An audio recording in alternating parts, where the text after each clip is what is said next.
Bonjour à tous et bienvenue dans un nouvel épisode du Job Show. Donc aujourd'hui on est ravis de recevoir Louis Rouleau qui est venu nous rejoindre pour cette nouvelle saison du Job Show. Voilà, donc un tout nouveau décor.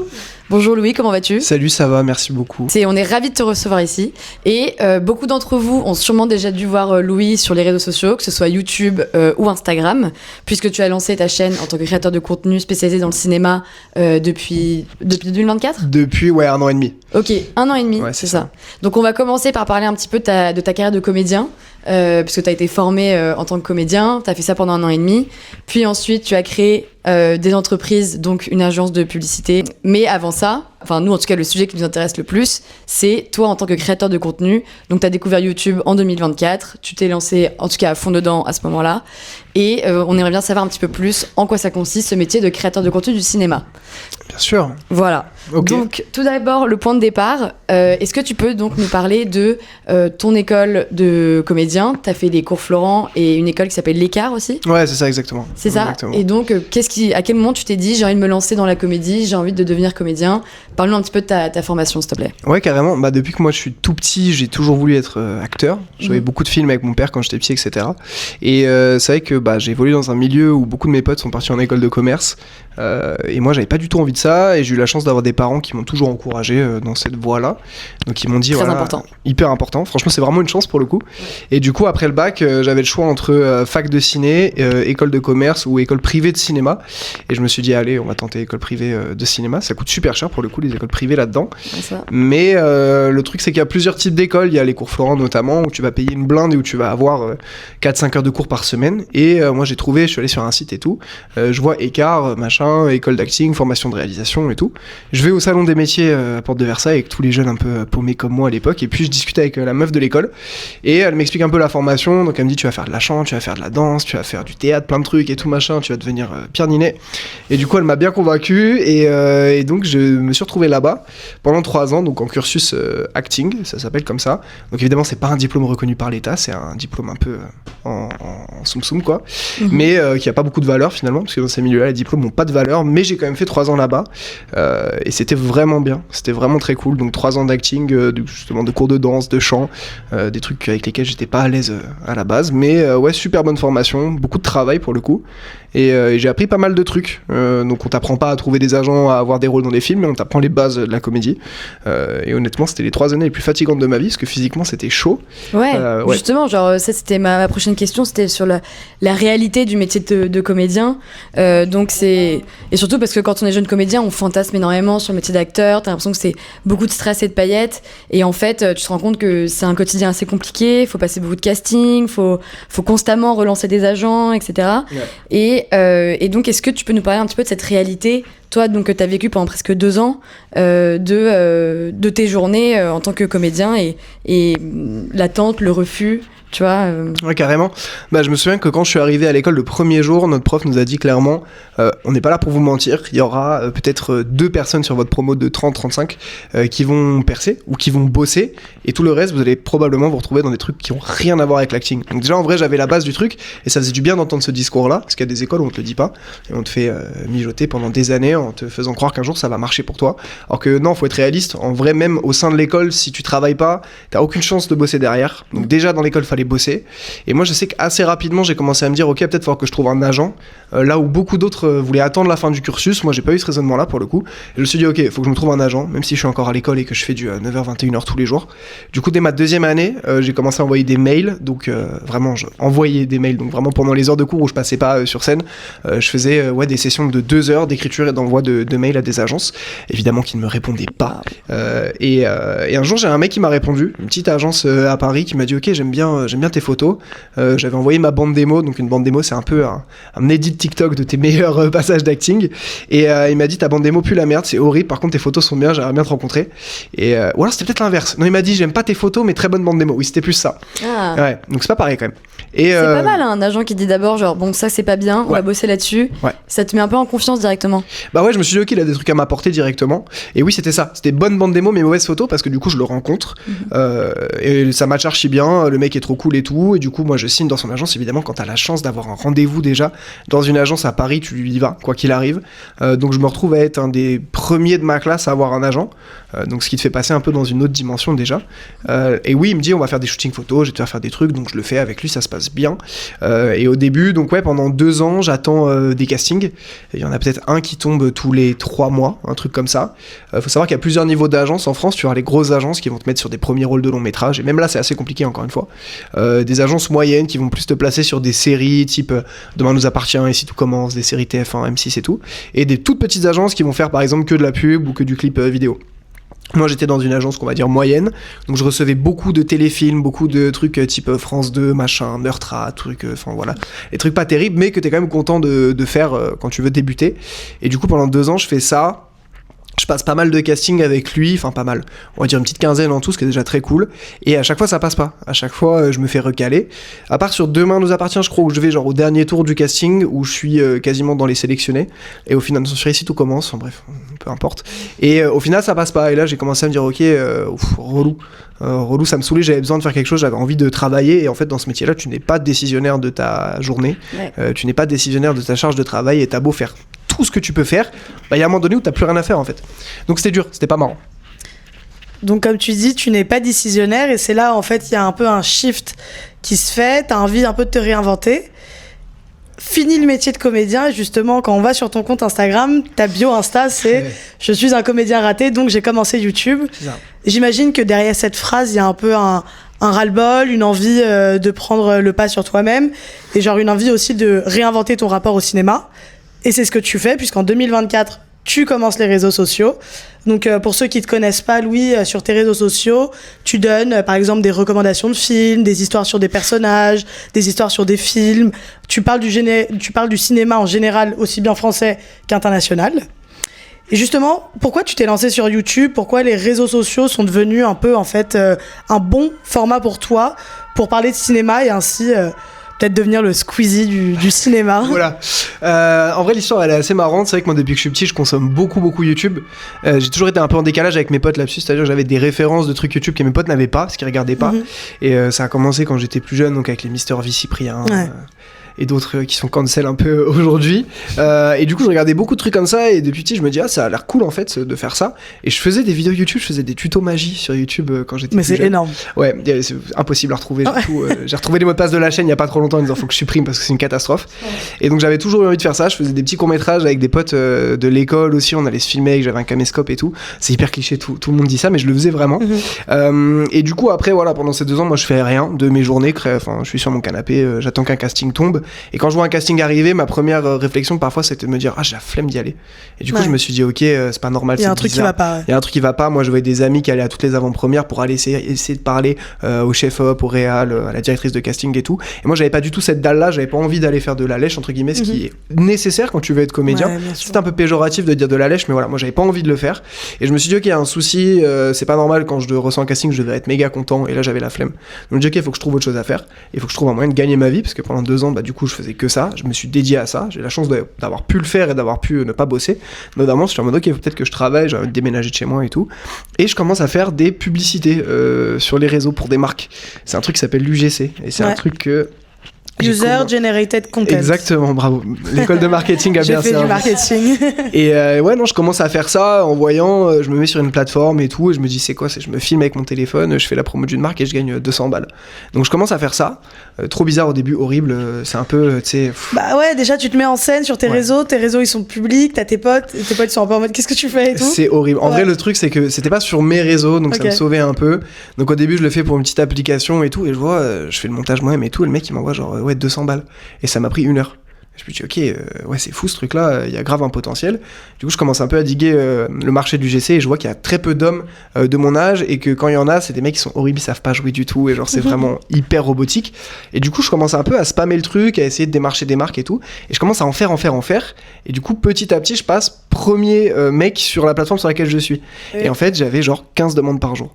Donc j'arrive à faire on peut parler d'argent ici, c'est pas un problème. On peut parler d'argent. Entre 6 et 8 000 euros par mois juste avec ça. Au bout d'un moment. Et du coup, je me dis, waouh, ok, incroyable et tout, machin, je suis trop content. Donc, je passe de rien à ça, mais par contre, la contrepartie, c'est que, comédien, tu peux oublier. Commence à voir ta gueule partout en ads, sur TikTok, Insta, Snap et tout. Et au bout d'un moment, je me dis, ok, je vais peut-être arrêter, c'est pas terrible, parce qu'au début, vraiment, je prenais tout. C'est-à-dire, j'en avais rien à foutre de mon image. Genre, je nettoyais mes chiottes pour faire la promo des éponges jetables, tu vois, des éponges lavables. Et je dis, vas-y, je suis un peu en train de faire n'importe quoi, là, ça me saoule, même si je gagnais bien ma vie. Et du coup, je rencontre un ami d'amis qui lance son agence de marketing là-dedans aussi, qui débute. Et du coup, voilà, je m'associe avec lui, etc. Bon, ça, on s'en fout un peu, c'est pas le plus important. Mais du coup, c'est les premières fois où j'ai commencé à me filmer tout seul. Et au bout d'un moment, je me dis, en vrai, maintenant que je suis à l'aise à la caméra, que j'ai pu apprendre à monter, etc. On en parlait tout à l'heure. C'est là où j'apprends le montage et tout. Vraiment, j'essaie de faire ça bien. Et du coup, je me dis, en vrai, moi, ma passion, c'est le cinéma. Pourquoi pas revenir à ça et commencer à me filmer sur YouTube, parce que je vais une avant-première un soir. Je suis pas en train de vous tunnel, ça va ? Non, c'est hyper intéressant. Et mais j'ai d'autres questions qui viennent après. T'as d'autres questions ? Écoute, je finis rapide, mais je vais à une avant-première un soir avec ma copine. Et elle avait gagné la place pour l'avant-première et moi j'avais pas gagné. Donc je me retrouve vraiment au Grand Rex tout en haut et je vois rien. Vraiment, je vois pas l'écran, je vois pas le film, je vais trop le voir. Et je vois rien du film. Et en bas, je vois tous les influenceurs, tous les créateurs de contenu cinéma et tout, machin. Et je me dis, putain, ils ont de la chance quand même, c'est pas mal ce truc. Et le lendemain, je rentre chez moi et je dis, vas-y, je fais ma première vidéo YouTube. Ça m'a grave motivé. Et ma première vidéo YouTube, du coup, c'est une critique de ce film-là qui n'est plus disponible en ligne. Et je fais ça, je me dis, ok, c'est marrant, j'aime bien et tout. Et du coup, après, j'ai commencé à envoyer un peu plus de contenu sur les réseaux grâce à ça. Sur YouTube d'abord et Insta, TikTok, c'est venu beaucoup plus tard. Et du coup, c'est à ce moment-là que tu t'es dit, ok, je pense que je vais en faire mon métier, je vais décider d'y aller à fond. Est-ce que tu as un souvenir un peu d'une de tes premières vidéos qui a peut-être percé ou tu avais commencé à avoir pas mal de retours positifs et tu t'es dit, en fait, je vais peut-être passer du hobby au vrai projet?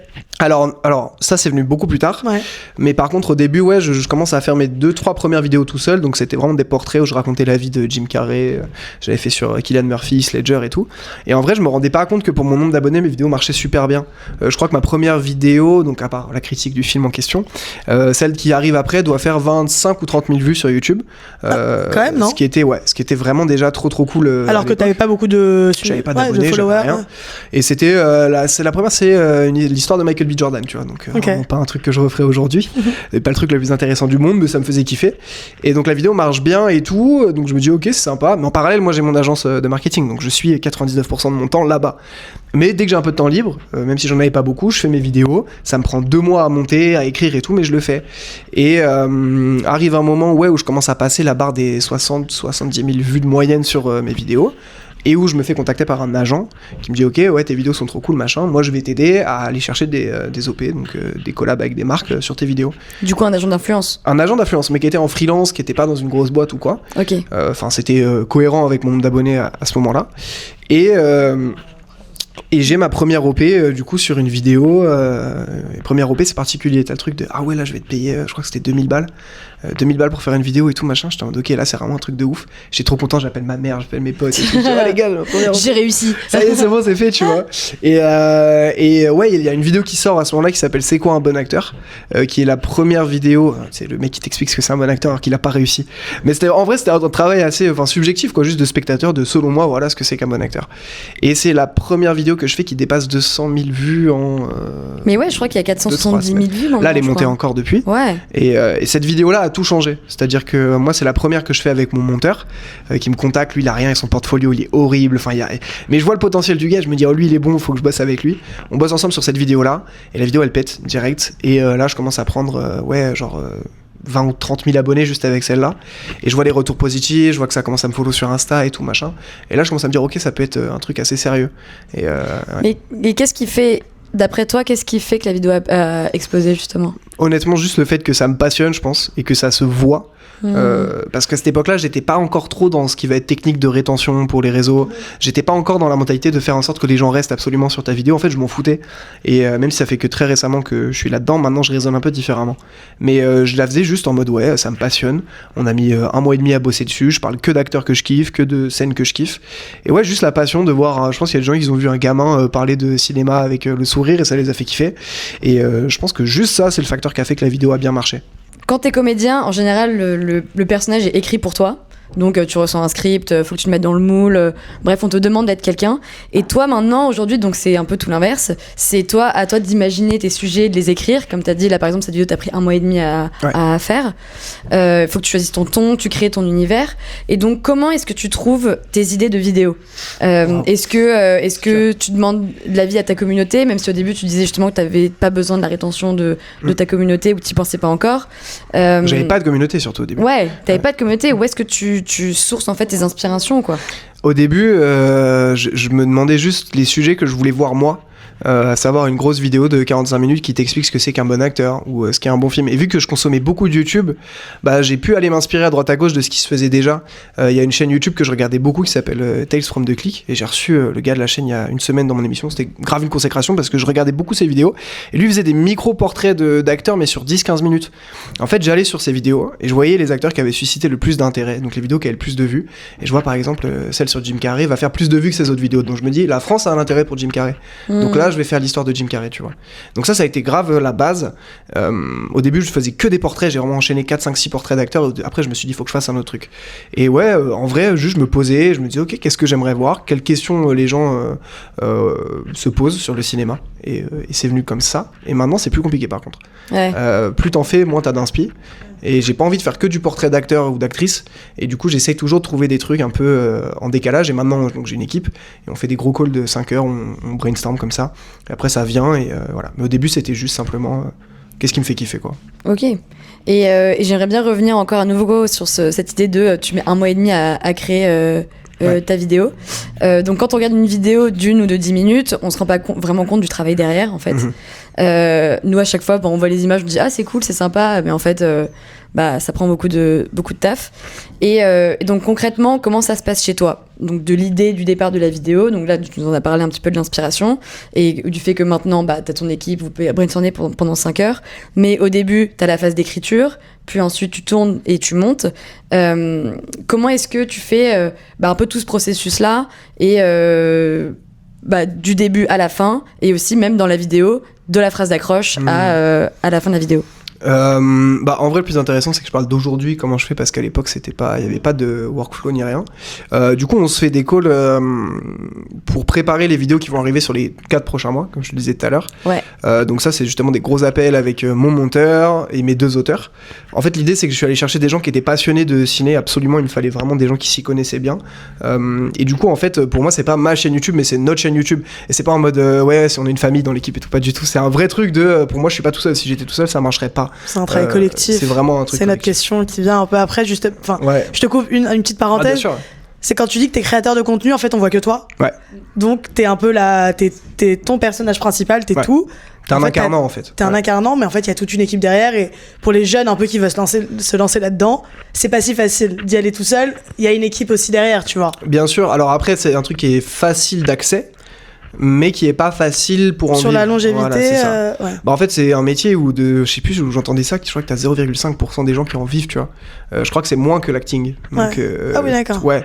Tout le monde se lance sur les réseaux en fait, et du coup bref c'est un autre sujet. C'est un sujet. Mais continue voilà, sur le déroulé avec eux. Du coup voilà, on va prévoir tous les sujets de vidéo. Moi j'ai 2 auteurs qui écrivent en simultané, donc l'un à sa vidéo, l'autre à la sienne.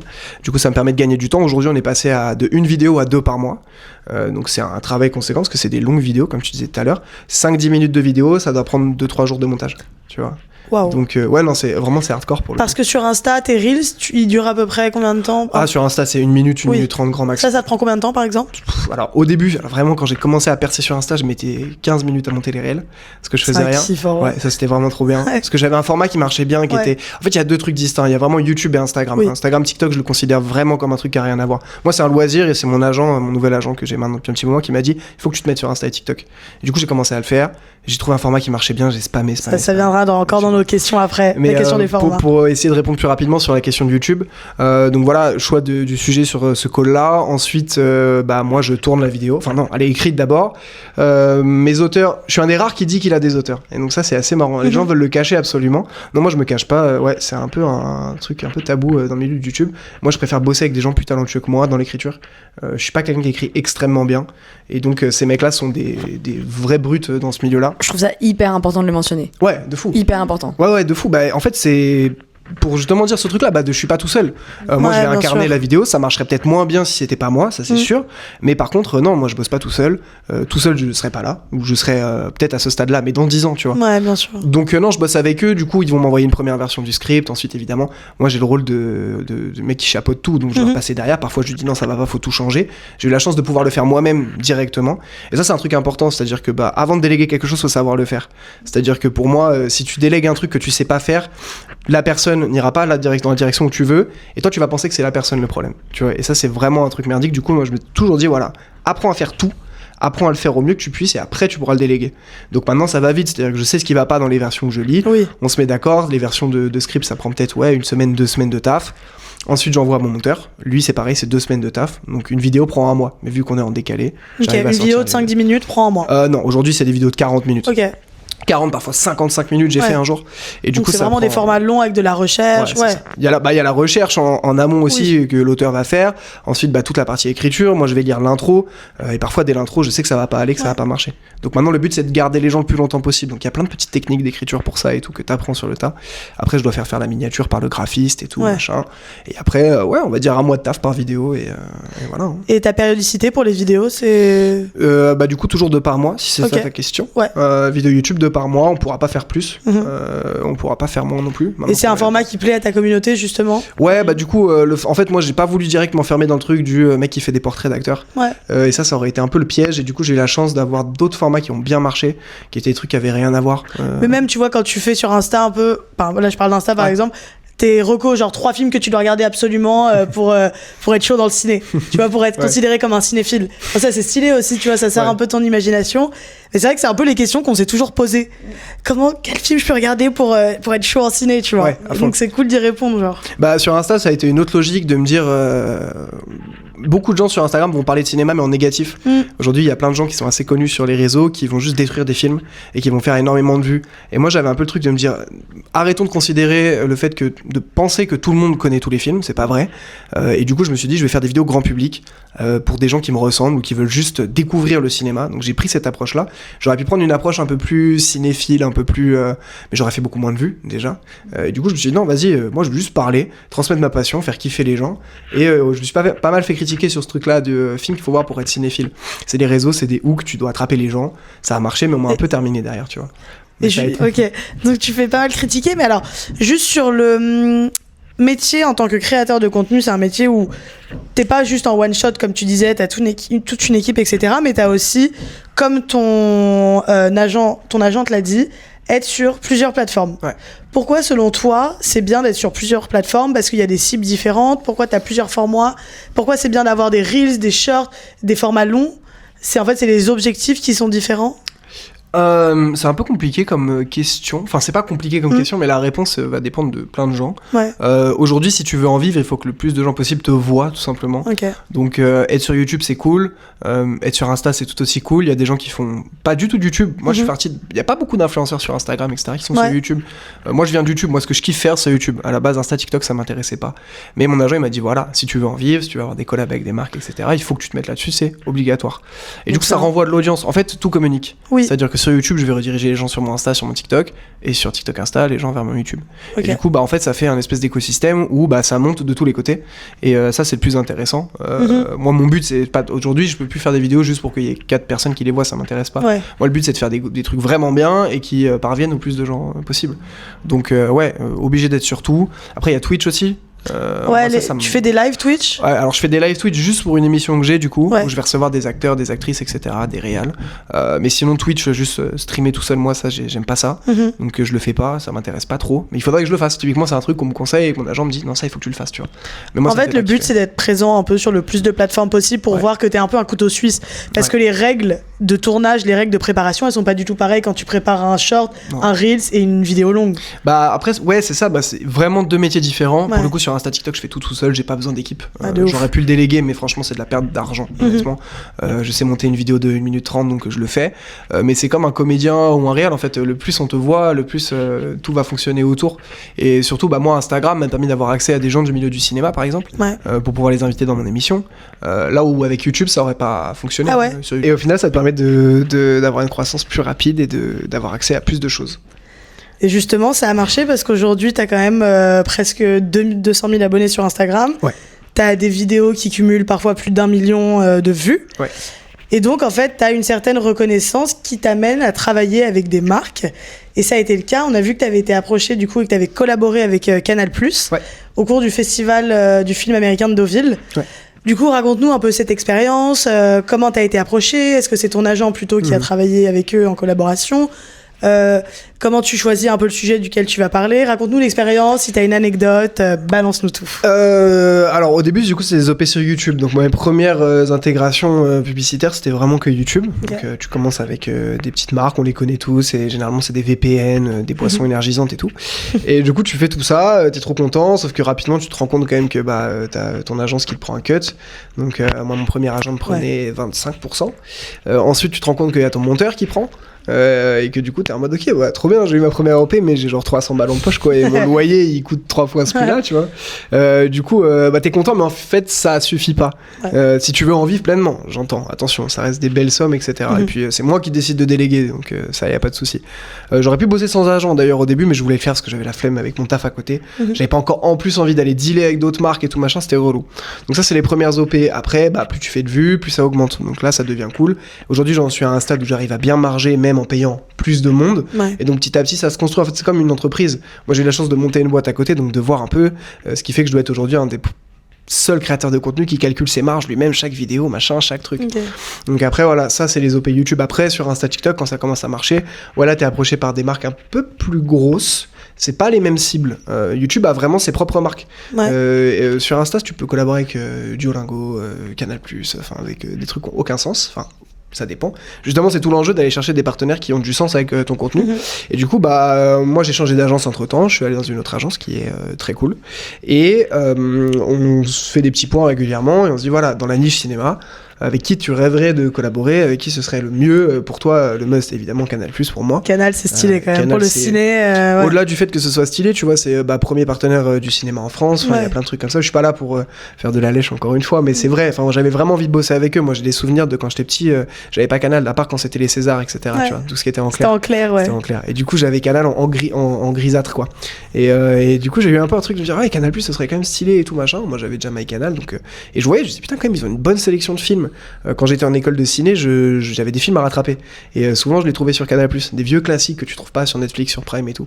Du coup, Canal+. Et du coup, il s'avère que mon agent avait un contact là-bas, parce qu'ils avaient déjà collaboré avec eux pour un autre créateur de contenu.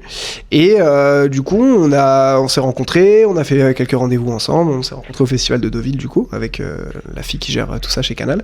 Et ça a bien matché. Du coup, on a commencé à travailler ensemble sur des formats de recommandations de films que je fais sur mes réseaux sociaux. Il y a pas longtemps, je leur ai envoyé un pilote d'une série aussi. Donc tout un tas de trucs qui peuvent aller autour. Et du coup, aujourd'hui, moi, c'est un des partenariats que je préfère avoir parce que c'est archi cohérent. Canal+ finance le cinéma français. Je parle de cinéma, beaucoup de cinéma français aussi. Et du coup, voilà, ça c'était le meilleur truc. Après, est-ce que j'ai des anecdotes sur des OP qui sont mal passées? Non, mais par exemple, si tu pouvais nous parler un peu plus de ton OP pendant le festival de Deauville. C'est pas une OP, hein. C'est quoi? Ouais, c'était juste une invitation. Ah d'accord, c'est une invitation, mais parce qu'on te voit justement parler avec le micro, Canal et tout. Oui, alors ça c'était en fait c'était un petit truc que juste j'ai fait avec les gens de Canal qui étaient là-bas. J'ai été très mauvais d'ailleurs, c'était hyper dur. C'est les formats Canal+ où ils te posent des questions et tu dois retrouver un film avec le casting. Et moi quand je regardais, je me disais trop facile, vas-y machin. Et tu sais, t'es là-bas, t'es stressé, en fait t'es nul quoi. Et du coup voilà, ça c'est une des meilleures parties de mon taf, c'est le fait d'être invité en avant-première à des films. Et moi c'est un truc, je suis trop content. C'est-à-dire qu'il y a des films, je les vois 3 semaines avant tout le monde. Moi j'aime regarder des films, aux avant-premières tu y vas, t'es dans les meilleures conditions, t'es dans les bons sièges, t'as pas des bandes annonces, et c'est trop bien. Et justement, est-ce que pour toi c'est un peu une consécration? Ouais, il y a des moments quand même où j'ai eu des petites wins, tu vois. Même Festival de Deauville, alors c'est un festival qui maintenant est un petit peu moins regardé. Et moi, tu sais, tu te retrouves sur un tapis rouge, tu vois des actrices que tu kiffes trop et tout. Et genre, tu sais, t'as les étoiles plein les yeux. Là, je suis invité au César, tu vois. Et ça, c'était vraiment un truc qui était un rêve d'enfant. Ouais, ça, c'est incroyable. Trop stylé. Ça, c'est vraiment trop cool. Et ça, c'était vraiment un rêve d'enfant J'ai toujours adoré les cérémonies qui récompensaient le cinéma.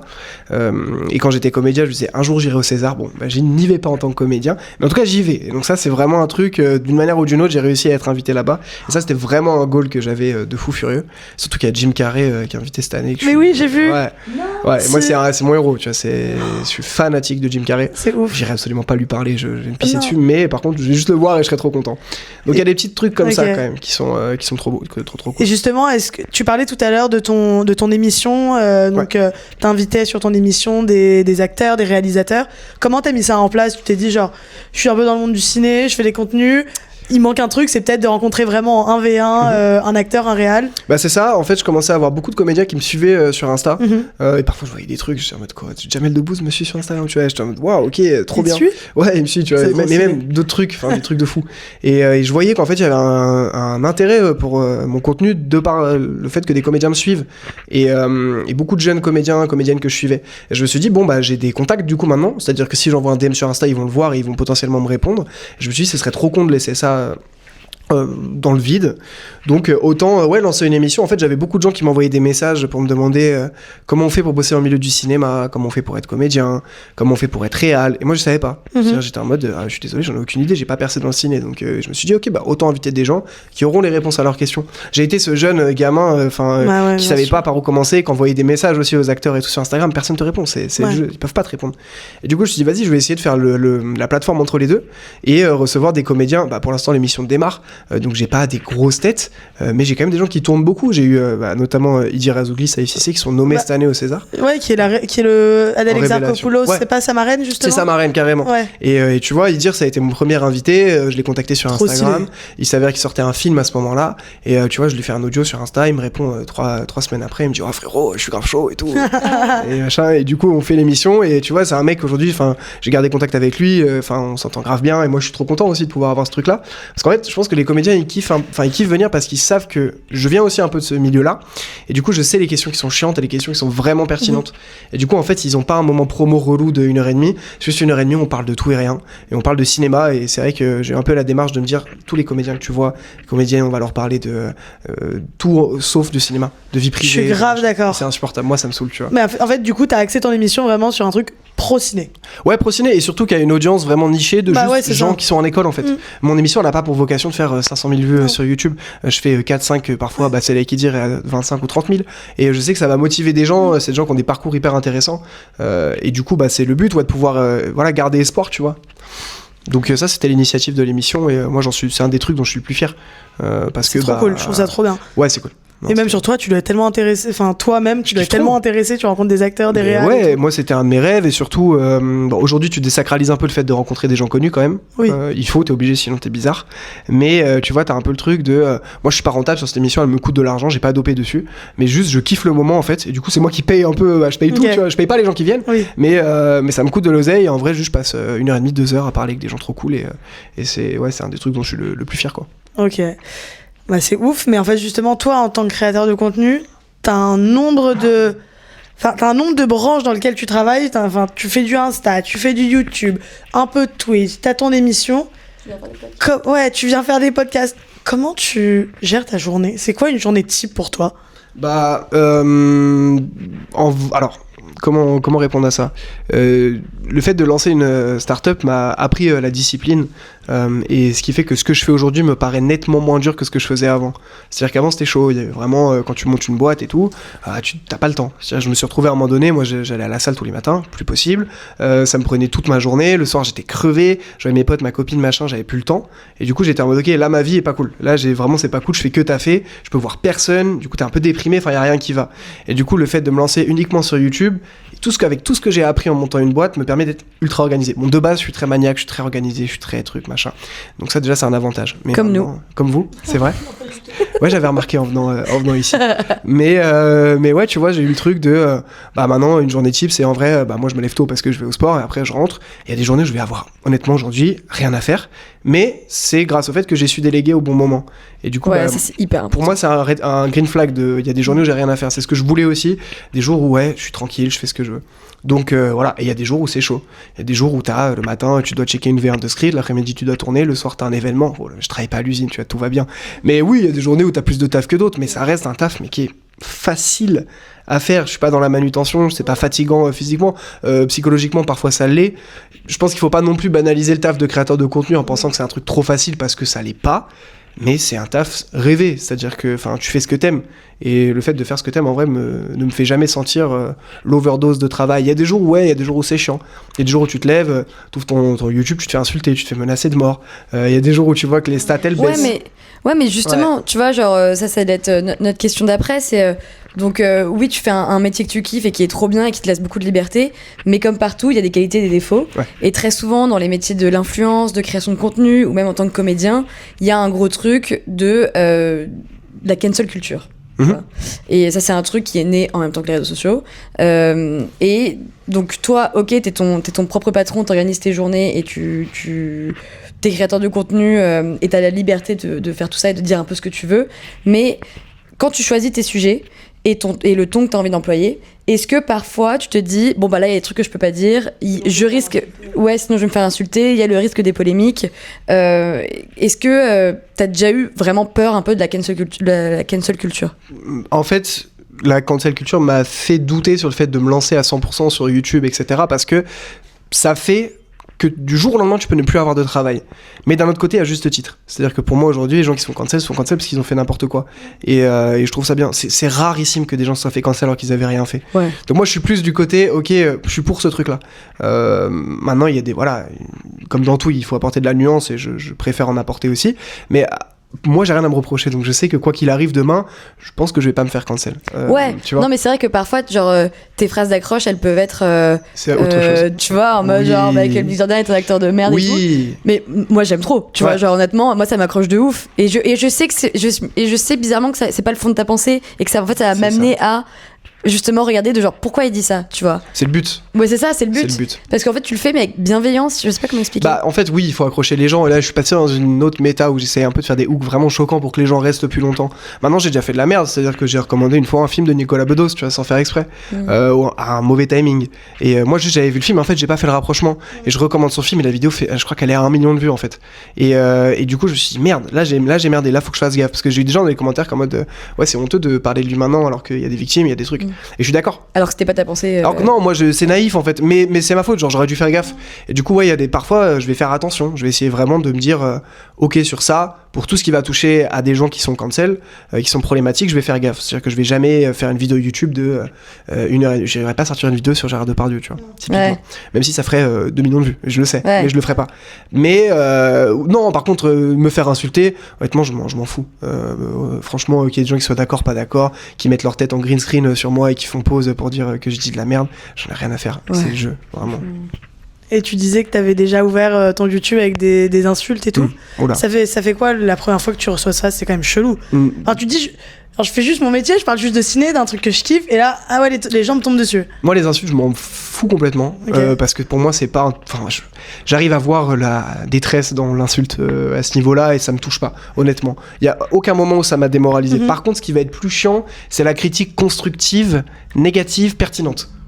Ça fait chier. Tu vois, parce que là, t'es en mode putain. Mais tu peux en ressentir du positif aussi, du coup. Je n'en tire que du positif, et souvent je réponds. Tu sais, t'es un peu obligé de te mettre à genoux, tu vois, mais en même temps, parfois les mecs ils me font des pavés, ils ont mis 1h30 à les écrire, et tout ce qu'ils disent, je suis d'accord. Je suis pas d'accord avec tout, c'est pas vrai, mais je suis d'accord avec certains points. Et en fait, moi je me sers de ça, pour améliorer le contenu, etc. Maintenant, oui, les mecs qui t'insultent et qui t'envoient des menaces de mort, comme ça m'est arrivé, parce que j'ai recommandé d'aller voir Seven de David Fincher, j'ai rien à faire. Je sais que le mec il va pas m'attendre derrière ma porte. Mais quand c'est très constructif et que voilà, parfois ça peut te toucher un peu, parce que t'es en mode merde, je pensais avoir bien fait, et en fait cette personne là pense que non, et je suis d'accord avec elle. Donc c'est pas démoralisant, mais ça tique un peu, tu vois, t'es pas très très content. Bon, t'en apprends toujours quoi. Moi j'essaie d'avoir cette mentalité là, et c'est un truc que j'ai appris encore une fois en montant une boîte. Si c'est toujours la faute des autres, t'avances pas, et je pense que ma plus grosse qualité aujourd'hui, le mec il te dit ce qu'il fait bien, mais ma plus grosse qualité, en tout cas le truc que je suis le plus heureux d'avoir dans mes skills, pour moi c'est un peu comme un arbre de compétences dans les jeux vidéo, c'est que j'arrive à mettre mon ego de côté sur tout ça, et du coup j'évolue, j'avance plus vite que d'autres qui vont toujours penser que non mais moi je sais ce que je fais, je sais où je vais, etc. Et ça c'est vraiment un truc qui est méga utile, surtout dans ces milieux là. Oui, et donc tu parlais d'organisation et de skills que tu as développés au fur et à mesure du temps. Et maintenant, on va continuer à parler de temps, parce que très souvent, dans le Job Show, on pose la question, où est-ce que tu te vois dans 5 ans ? Et donc, vu que la création de contenu, c'est quelque chose qui change énormément, ça va très vite, c'est un métier qui va vite, c'est un métier nouveau, qui change tous les ans. où est-ce que toi tu verrais ton parcours dans 5 ans, peut-être où est-ce que tu aimerais être, et est-ce que peut-être que le métier de comédien serait quelque chose qui t'intéresserait toujours dans 5 ans? Alors moi dans 5 ans j'espère que mon premier film sera sorti. C'est-à-dire que moi, la réalisation uniquement, je veux plus jouer, ça m'intéresse plus. Je le ferai peut-être dans des choses que j'écris moi ou des petites prods comme la série dont je vous parlais tout à l'heure où c'est moi qui joue dedans. Mais je veux plus avoir le parcours du comédien qui passe des castings et tout, ça m'intéresse pas. Même je pense que si j'ai une très grosse opportunité, je suis pas sûr d'y aller. Par contre aujourd'hui, je me suis pris de passion pour la réal. Je réalise des petits trucs, on débute, donc pour l'instant c'est pas terrible. Enfin c'est pas terrible, non si c'est très bien. Mais j'espère que j'ai 23 ans, à 28 ans, j'espère que j'aurai déjà sorti un film qui sera bien. C'est vraiment mon plus gros objectif aujourd'hui, quoi. Mais c'est génial. Ouais. Et tout à l'heure, tu disais, pour moi, c'est important de faire quelque chose avant de le déléguer. Enfin, je veux dire... apprendre à le faire avant de le déléguer. Donc avant, c'était le montage pour la création de contenu. Et bah là, pareil, pour la réalisation, toi, ce qui est ouf, c'est que tu as été comédien avant. Donc tu sais exactement ce qu'il faut faire. Tu sais ce qu'il faut demander aux comédiens pour les mettre en scène, en fait. Ouais. Et donc ça c'est vraiment une corde que tu as à ton arc et qui serait génial qui pourrait faire de toi qu'un bon réalisateur en fait. Ouais, j'espère. Après c'est des visions, c'est-à-dire que moi j'ai des choses que j'aime, que j'aimerais retranscrire dans le cinéma que je ferais, qui plairont pas à tout le monde je pense. Et puis ça se trouve tu peux vite être un très mauvais réalisateur aussi, je sais pas si j'en serais un bon ou un mauvais. Mais en tout cas j'ai envie d'essayer, j'ai envie de faire un film, j'ai envie de pouvoir dire à mes enfants un jour j'ai fait un film, tu vois. Les gens le regardent et tout, tu sais, je sors la cassette, bon, il y aura pas plus de cassette mais c'est vraiment un de mes... Ouais, j'ai coché pas mal de cases de choses que je voulais faire et maintenant je pense que je peux me permettre d'être ambitieux grâce au réseau et ça c'est, comme tu disais, c'est une porte d'entrée exceptionnelle vers plein de choses. Je sais que c'est pas inenvisageable et du coup je le ferai un jour, c'est sûr. Mais c'est beau de dire que t'as coché pas mal de cases que tu voulais, et justement si des jeunes créateurs de contenu nous écoutaient, qu'est-ce que tu pourrais leur donner comme conseil pour se lancer? Alors moi je pense que tout le monde ne peut pas faire ça. Il y a beaucoup de gens qui ont le discours inverse en disant non mais si, tout le monde peut être, je suis d'accord. Tout le monde peut être créateur de contenu et tout. Non, je pense pas. Je pense qu'il y a des gens qui essayent, qui ont pas le bon raisonnement, qui ont pas la bonne analyse, qui ont pas le bon œil pour ça et qui n'y arriveront pas. Et parfois c'est impalpable, il n'y a pas de conseils à appliquer, tu peux avoir la meilleure qualité vidéo possible, et je sais pas, faire tout pour que ce soit soigné, que ce soit beau par exemple visuellement. Si ce que tu dis est pas pertinent, que la façon dont tu le dis ne va pas non plus, tu n'y arriveras jamais. Et en fait c'est constamment se remettre en question. Et je pense que le plus gros conseil que je puisse donner, c'est parle d'un truc qui te fait kiffer, parle avec passion. Vraiment, c'est trop cliché de dire ça, mais c'est vraiment vrai. Genre, cherche pas à aller faire tes vues. Il faut que ça se ressente, que tu aimes ça. Les gens vont se prendre d'affection pour toi, en fait. Parce que ça va être attendrissant de voir quelqu'un qui parle de quelque chose qu'il aime. Il y a un petit jeune qui me suit sur Instagram. Je parle comme si j'avais 40 ans. Un petit jeune qui me suit sur Instagram et qui a une maladie, qui a une trachéotomie. Et du coup, on comprend pas bien ce qu'il dit. Et un jour, je tombe sur une de ses vidéos et je vois que le mec est méga passionné de ce qu'il raconte et il est sur un format un peu recommandation de film comme je fais moi. Et je vois que le gars me suit et tout et machin et je lui envoie un message en fait. Je dis mec, bravo, c'est trop bien de faire ça. Le fait que tu sois malade, etc., ça aide pas, mais t'as eu les couilles de te poster et ça se voit que tu aimes ça. Et du coup, ces vidéos ont marché. Et, alors que le mec a tous les désavantages du monde. C'est-à-dire que physiquement, il est handicapé, tu vois. Et ça a été la preuve du truc de ok, en fait. Juste si t'aimes ce que tu fais, si t'aimes le truc dont tu parles, ça peut marcher. Ça sert à rien. Après, il y a tellement de types de contenus différents, etc. Mais ce conseil-là, donc parle avec passion. Et le deuxième, mets ton ego de côté, que ce soit dans la vie, comme ça tes proches t'apprécieront plus, ou dans le travail. Parce que si tu penses toujours que non mais c'est l'algo qui me pousse pas, non mais je suis shadowban, non mais mon contenu est pas assez compris, je suis trop en avance et tout, tu te trompes. Faire des vues, c'est observer, être curieux, aller voir ce qui se fait partout aux États-Unis, en France, etc. machin, partout dans le monde, essayer de trouver ton format à toi. Et surtout, faut bosser. Genre, faut spammer, tu vois. C'est ça.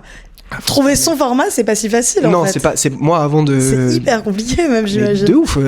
Je sais qu'avant d'avoir mon format qui marchait bien, qui était les films pour être cinéphile et compagnie, je faisais des formats TikTok où je disais si GTA 5 était un film, qui jouerait dedans. Et ça a été mes premiers formats et ça marchait super bien. Mais j'avais pas envie d'aller là-dedans. Donc je me suis dit ok, non, reprends tout à zéro. Et voilà, il faut des connaissances en marketing pour moi, pour arriver à percer sur les réseaux. Je pense que c'est important. T'es à l'écoute de ton audience, de ta cible, de ce que veulent les gens aussi. Enfin, tu vois, t'as tout ce côté marketing. Surtout savoir réadapter. Moi, pendant 2 ans de ma vie, on lançait des publicités sur les réseaux. Donc notre taf, c'était trier les formats. Et du coup, j'ai appris à avoir des formules un peu, essayer de comprendre ce qui marchait vraiment dans une vidéo et à faire des maths en fait derrière.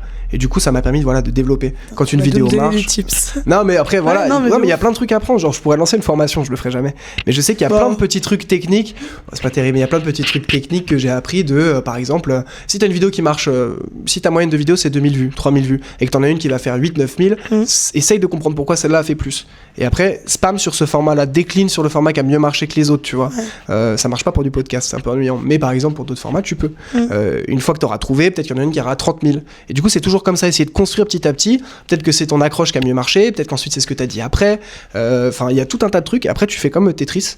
Et après, tant pis, et t'arrives à gagner. Après, t'as un truc qui marche.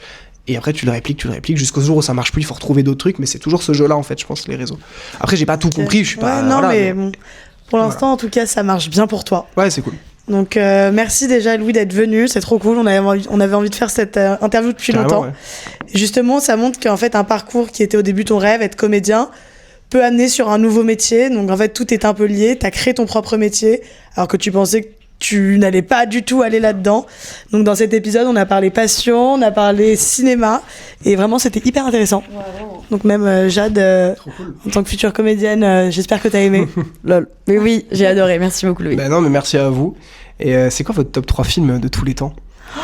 Je suis un peu... je ne suis pas cinéphile, je n'ai pas de culture cinématographique. On s'y attendait pas. Et oui et non. Oui. Donne-nous tes recos. Si tu devais dire un film. Ouais. En tout cas, j'en ai un. Amadeus. Ok, c'est un super bon film. Ah, tous les cinéphiles disent que c'est un super bon film. Non, En vrai, c'est un film de malade mental. Ouais, c'est trop bien. Moi, j'ai le vinyle chez moi en plus. Ah ouais? Ouais, non, c'est cool. Je l'écoute de temps en temps. C'est très. Ouais. très stylé. Moi, je dirais Amadeus, c'est un long, excellent film. Ouais, c'est long. Faut s'accrocher. Ouais. Mais souvent, bon, je dis ça. Les films un peu longs sont mais... les meilleurs, c'est ça que t'allais dire? Ouais, mais après, moi, je suis très comédie musicale aussi. Tu vois, genre Podane, Demoiselle de Rochefort, tout ça. L'ancienne, alors. Ouais, à l'ancienne. Je suis de la vieille école. Tu vas devoir répondre. Hein. Vraiment, Ouais. C'est moi qui pose les questions maintenant. Mais à chaque fois, on me dit genre, c'est quoi ton film préféré? Je suis capable de dire Hollywood. Non, mais enfin. Ouais, là, on est sur on est sur quelque chose de très chaud. Non, après, moi, j'adore Florence Foresti, donc et Jamel Debbouze. En vrai, faut pas juger les goûts. Moi, Hollywood, j'ai bien rigolé devant. Voilà, moi, j'ai besoin de me marrer. Non, mais je pense que j'en ai d'autres, mais tu vois, là. Non, mais Hollywood. Je suis fatiguée aujourd'hui. Je le conseillerais pas sur mon Insta, tu vois. Mais tu devrais. Je pense que ça buzzerait. Jamel, qui est quand même ton follower. Jamel me follow, je le ferai juste pour ça. Voilà. Et juste pour toi. Bon, bah, big up à Jamel. En tout cas, merci beaucoup, Louis. Merci C'était trop cool comme interview. Carrément. Et on se retrouve bientôt pour un nouveau métier. Voilà. Salut, merci beaucoup. Ciao, merci beaucoup.